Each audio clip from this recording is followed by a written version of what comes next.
to show you how I catch my own live croakers and pinfish.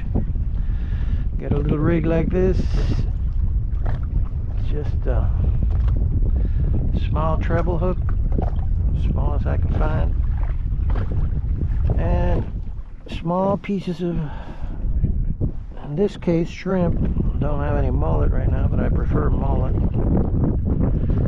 They take the shrimp too fast. And just put a small piece on it, put it over the side, right over the kayak. And if they're around, they usually start. There. Right. Yep, that's a croaker. Great size for bait. There you go. And we just keep it. Alright, hit something.